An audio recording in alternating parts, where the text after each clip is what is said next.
ఆ వెలుగు చీకటిలో ప్రకాశించుతున్నది కానీ చీకటి దాని గ్రహింపకూడదు. దేవుని యొద్ద నుండి పంపబడిన ఒక మనుషుడు ఉండెను. ఆయనను అంగీకరింపలేదు.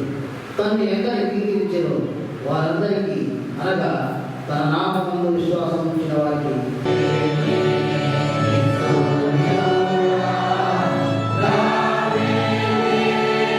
వాడు ఈయనే అని వెలిగేది చెప్పాడు.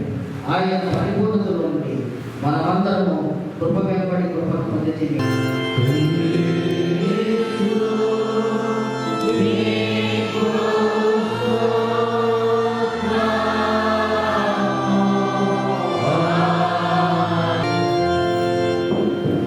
మనం ఇప్పుడు సార్వత్రిక క్రైస్తవ సంఘంతో కూడా కలిసి మన యొక్క అతి పరిశుద్ధ విశ్వాస ప్రమాణాన్ని త్రియేక దేవుని ఎదుట ఒప్పుకుంటూ రండి.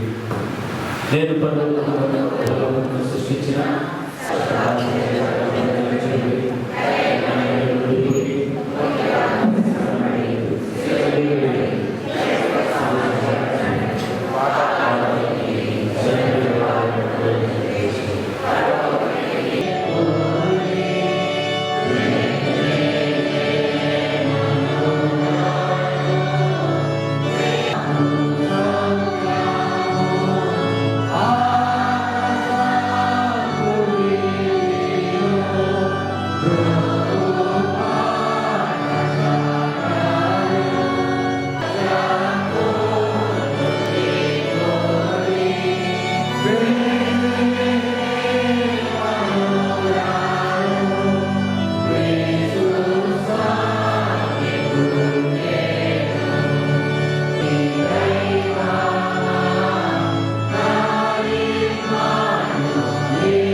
చదువుతున్నాం.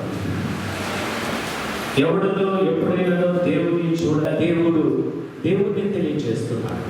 దేవుని పోలిక, దేవుడు ఎలా ఉంటాడో, దేవుని యొక్క స్వరూపం ఏంటో యేసుక్రీస్తుకు మనుష్య కుమారుడు ఈ లోకమునకు వచ్చాను. నశించిపోయినటువంటి వారిని రక్షించే దేవుడుగా ఉంటున్నాడు. ఈ కొరకు పుట్టి ఉన్నాడు. ఈయన ప్రభు అయిన క్రీస్తు రక్షకుడుగా వచ్చాడు. మరి ఎవరినటువంటి శిష్యులను యేసయ్య రక్షించాడు. దుఃఖంలో ఉన్నటువంటి మార్త మరియలను యేసు సమయంలో దేవుడు ఈ క్రిస్మస్ రోజు నాకు ఇచ్చినటువంటి గొప్ప ధన్యత. ఆయన జన్మదినం రోజు ఆయన వాక్యాన్ని ఈ రీతిగా నేను అందించడానికి దేవుని యొక్క కృపను బట్టి నేను దేవునికి వందనాలు చెల్లించుకుంటున్నాను. చదువుకున్నటువంటి దైవ వాక్య భాగంలో చూసినట్లయితే యోహాను సువార్త 1వ అధ్యాయం 18వ వచనంలో మనం అక్కడ ఏముందంటే, ఎవడను ఎప్పుడు దేవుని చూడలేదు. దేవుని చూడటం చాలా కష్టము. దేవుని ఎవరు కూడా చూడలేదు.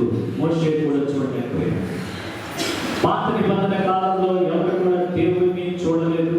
దేవుడు ఎలా ఉంటాడో తెలియదు. దేవుని యొక్క ఉనికి తెలియనటువంటి వారంగా ఉంటున్నాము.